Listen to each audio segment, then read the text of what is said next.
Chers amis, Shalom, Uvracha ou Beshem Hashem, Naaseh Venatzliach, en ce jeudi après-midi, 19 janvier, Kavav du mois de Tevet, shiur acheté par William Nathan, Nissim Nathan, Bezrat Hashem, mon ex-beau-frère qu'on embrasse très très fort pour la refoua shlema urgente de Yosef, Joël, Ben Esther, Twitou Hashem, Vrechuto Bechol Asherlo, refoua shlema, refoua tanefesh, refoua tagouf.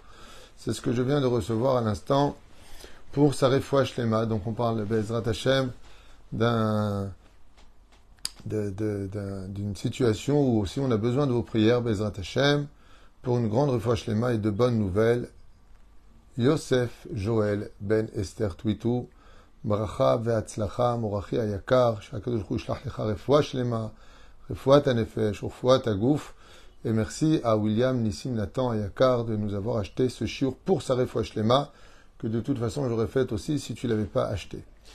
Nous sommes, Bezrat Hashem, aussi avec la pensée de tous les malades d'Israël, comme on l'a dit au préalable avec le shiur précédent, refoua shlema pour Hatzadika, Iris Dvora, Bat Sandi Sarah, Sarah Batsassia et toute notre liste, maman, une grande refoua shlema aussi pour toi, Kol Am Israël, Asher Jami, Kulam.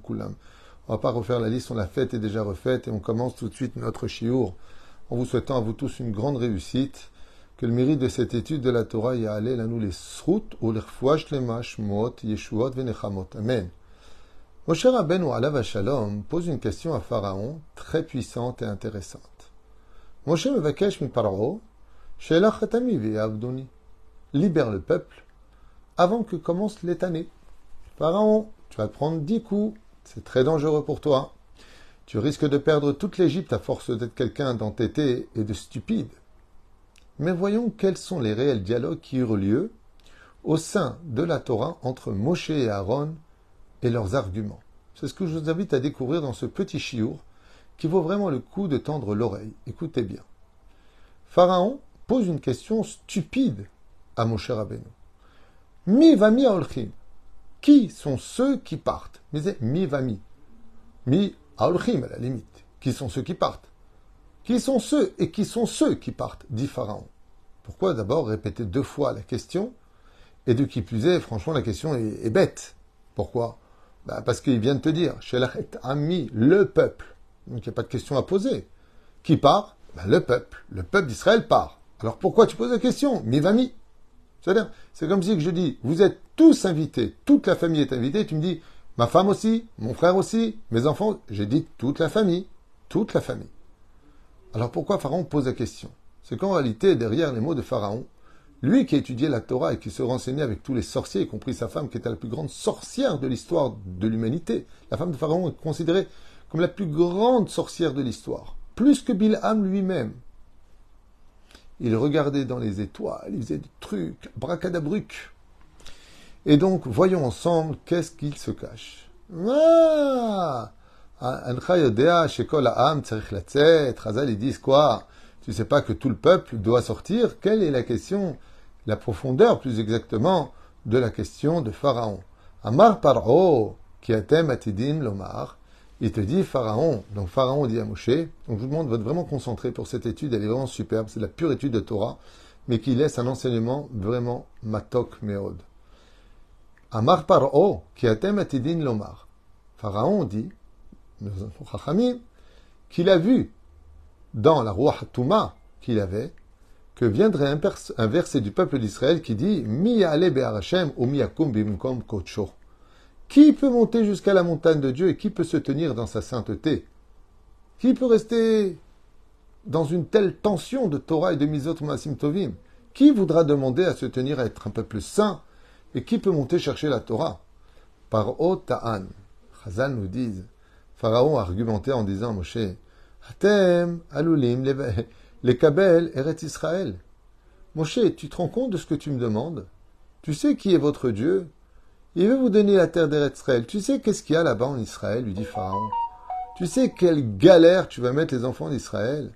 Il y a cette peuplade, ça va être la guerre, il va falloir vous nourrir, il va falloir labourer, il va falloir créer un pays, des yeshivot, des bâtés midrashot, des bâtés knessiot, une armée, une police, une structure, un gouvernement. Mais vous êtes fous, quoi! C'est des trucs, vous n'avez pas besoin de ça, vous êtes des petits religieux, vous devez rester là où vous êtes, dans la galoute. Vous êtes malade, leur dit Pharaon. Les Lévim, vous étudiez la Torah, les autres mettent au boulot dodo. Les Avrechim et les gens qui travaillent dans la galoute. C'est ce que moi je vous propose, sans tous ces tracas. Omer caché, les Tiachev, bah. Israël, ça qui a tellement de souffrance, pourquoi tu veux les emmener souffrir là-bas, lui dit Pharaon à Moshe Rabbeinu. En plus, tu veux leur donner la Torah et les mitzvot, Imarbe Isurim, Vekolkar Kashim. Tu sais ce que tu veux leur donner? Touche pas ta femme quand elle est nida, fais Shabbat, Yom Tov, va pas à la piscine mélangée, danse pas ensemble, le loulav, le hétrog, oh, laisse-les tranquilles, ils ont pas fauté les pauvres, mets des tefilines le matin, comment tu dois ouvrir tes deux, tu dis Modéani le matin, après tu fais les brachot, Birkat HaShachar, Birkat HaTorah. Pourquoi tu veux faire du mal à ce peuple? Qui c'est qui veut de toutes ces mitzvot? Vous êtes fous, quoi. Comme ça, dit Moshe. Miya ale be'ar Hashem. Qui peut monter prendre la Torah de Dieu? Vous êtes malade. Miya amod. Bimkom kocho. Qui peut se tenir dans la sainteté que la Torah va vous exiger? Vous êtes fous, quoi. C'est trop dur d'être juif, il lui dit Pharaon à Moshe Rabbeinu. La reine Mivami. Qui sont les fous qui voudraient accepter de sortir de la galoute pour vivre une telle galère à travers la Torah et les mitzvot sur la terre de vos anciens? Manien. Kacham kulchem avadim. C'est vrai qu'aujourd'hui vous êtes des esclaves chez moi. Aval kulchem chofshim. Il n'y a pas de problème ici. Je dis Pharaon. Il n'y a pas de brit mila. Il n'y a pas de problème de cacheroute, mange kasher, mange pas kasher. Il n'y a pas de problème de nida, Shabbat, Yom Tov, Kviut Shel Torah, de fixer un temps d'étude de la Torah. Tu fais ce que tu veux, tu vas avec qui tu veux, tu manges ce que tu veux. T'as pas besoin d'être kadosh, au contraire, profite de la vie est déjà trop dure. Vous avez le mérite de dire, vous les Hébreux, je travaille pour Pharaon. Regardez, moi, il lui dit, Pharaon, Moshe Rabbeinu, le srout que je vous donne, partout où vous allez, vous pouvez dire, moi, je suis esclave de Pharaon. Je suis une marque internationale, lui dit Pharaon à Moshe Rabbeinu. Et toi, qu'est-ce que tu veux faire d'eux? Des ouvriers de la terre d'Eretz Israël et des mitzvot de la Torah? Vous êtes fous, quoi. Pourquoi galérer? On est bien ici, mangez du poisson gratuit, vous avez le Nil, vous êtes dans un très très beau pays. Makar alachem, mirtse la'alot be'ar Hashem.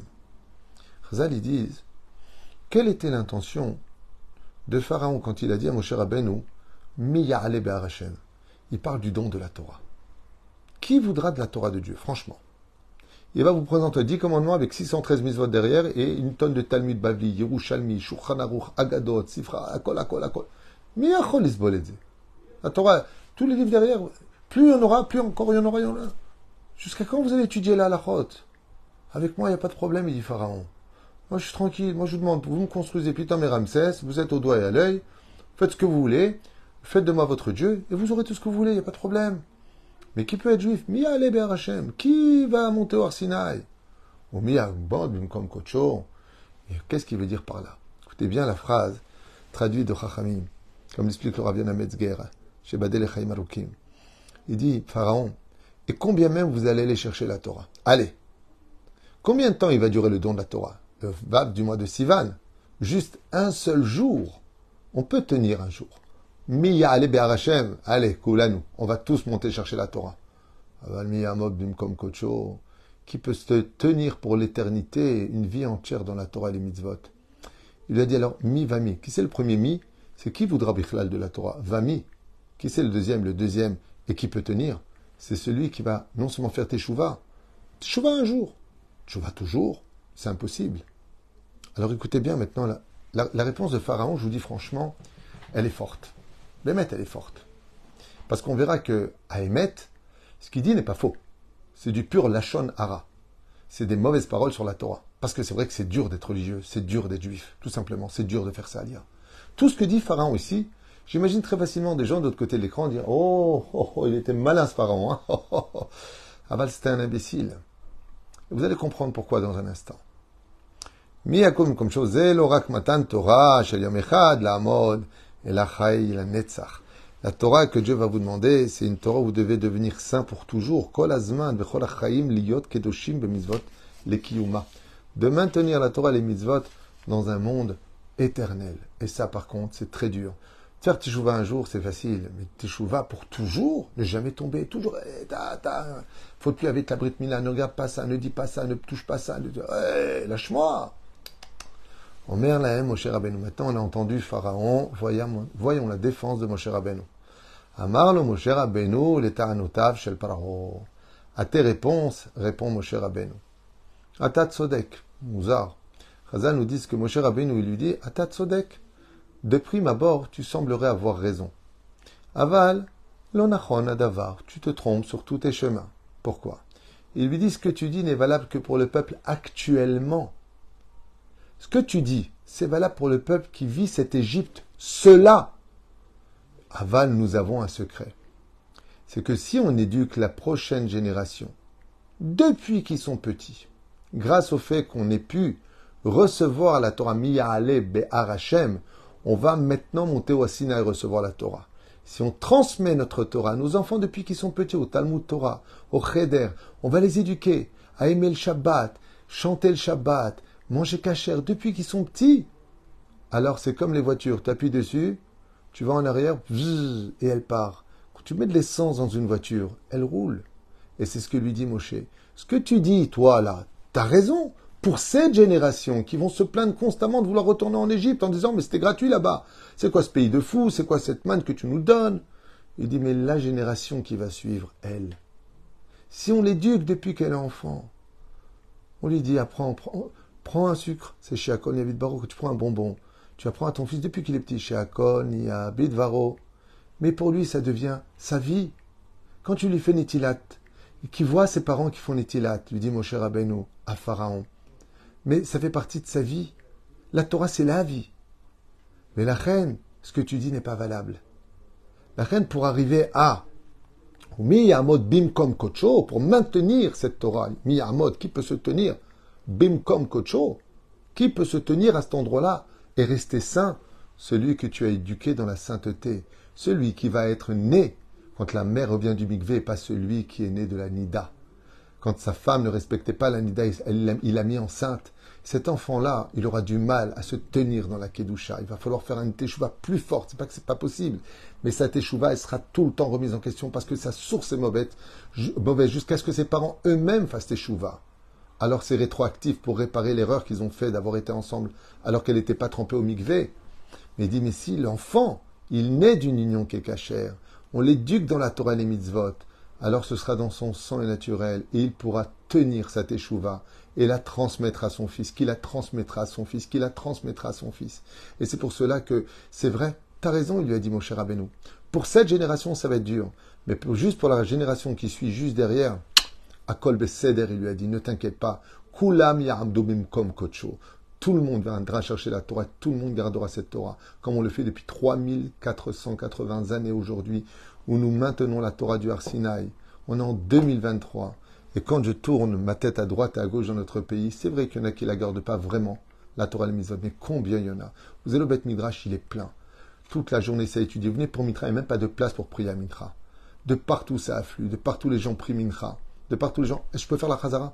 On est en 2023, on met encore des tefilines, on est Shomer Shabbat, on est Shomer Nida. Il y en a qui font pas, mais combien, Baruch Hashem, il y en a qui font, Toda Lael, combien de Kolélim, combien.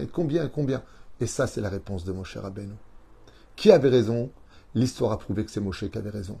C'est grâce à nos aïeux, nos grands-parents, arrière-grands-parents, qui ont soutenu cette Torah, qui ont tout donné pour la Torah, qui ont sacrifié leur vie pour la Torah, qu'aujourd'hui, ce couscous boulette servi par nos grands-mères et nos mères, eh bien, bercer notre cœur dans la tradition juive et nous garder au sein de cette table, de cette réunion familiale, où aujourd'hui on ne se réunit plus pour parler de Shtuyot, mais pour parler de Paracha de la semaine avec des enfants qui viennent du Talmud Torah. Zayakor shel Moshe Rabbeinu. La reine, j'ai pas fini. Écoutez bien la suite.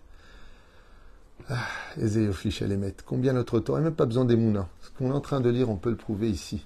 Pashut Meod. La reine Amrou. Ma Torah Avoda, Pesach, quand tu enseignes tout ça à tes enfants, Kulam Yakum Ebim Kom Kocho, la reine Amarlo, Shebezrat Hashem, Bin Arenu Uviskenenu. Mazé Bin Arenu Uviskenenu, nos jeunes et nos vieux aussi viennent avec nous. Mais c'est nos jeunes et nos vieux. Il dit, si je prends les vieux, les anciens qui vont enseigner la Torah aux jeunes, on a préparé la future génération. On a des vraies raisons d'aller chercher la Torah au Sinaï, et on aura des raisons de tenir pour l'éternité dans l'éducation de nos enfants. Autre explication, qui est très intéressante et technique. Pharaon, il dit comme ça, mais j'ai vu dans le désert, en regardant les étoiles, Stagnenout, que vous allez tous mourir. Effectivement, 80 vont mourir, 80% des Hébreux vont mourir en Égypte, à la 9e plaie. Il lui dit, les 20% que j'ai vus sortir d'Égypte, ils meurent tous dans le désert. La reine, il lui dit, mi va mi. C'est qui? Mi va mi à Olchim.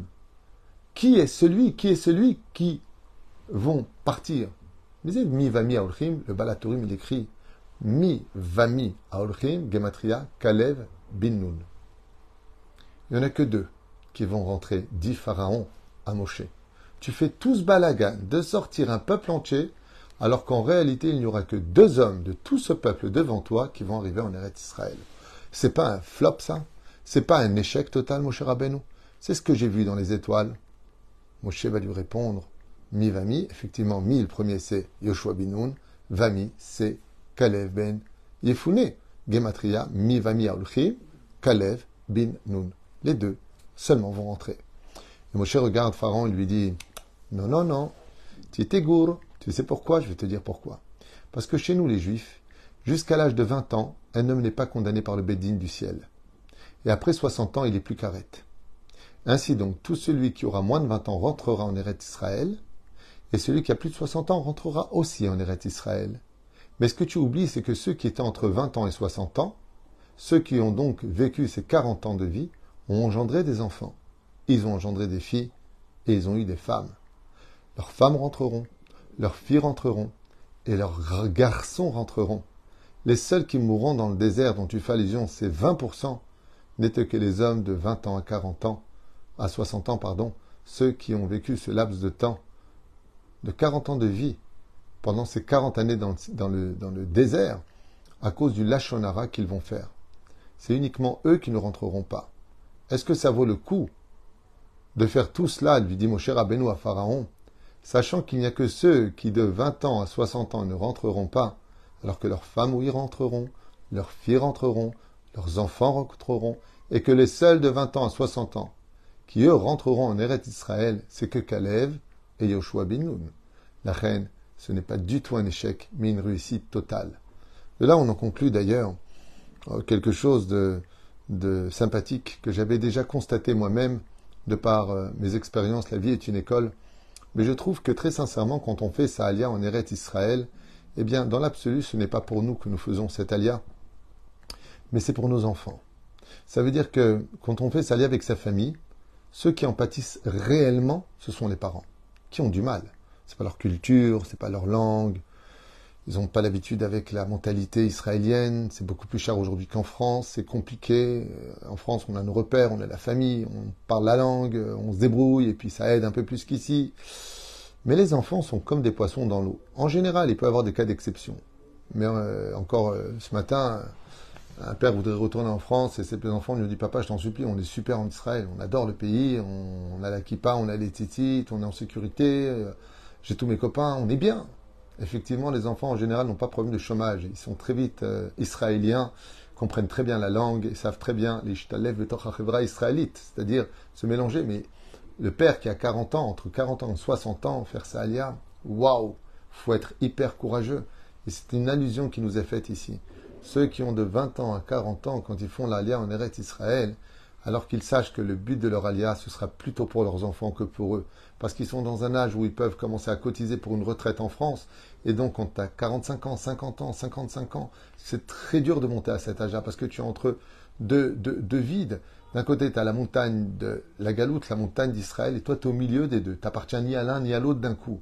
Alors, pour qui tu montes? T'es fou ou quoi? Réponse, c'est pas pour moi que je monte. C'est pour que mon fils, lui, soit israélien, que lui réussisse sa vie. C'est-à-dire qu'on devient une espèce de tremplin dont on prendra tout le salaire. Parce que si nos enfants réussissent demain en Israël, c'est parce que nous, on aura sacrifié nos vies, quitte à mourir dans ce désert. C'est exactement ce que dit mon cher Rabbeinu. C'est vrai qu'ils vont mourir dans le désert, mais tous leurs enfants vont réussir à rentrer en Eretz Israël et s'y installer pour y vivre la Torah et y dévoiler la Géoula. Baruch Adonai l'olam, amen, amen. Mon cher frère, Refoua Shlema, Achlama Meira, Ohavim Otra Tzadik.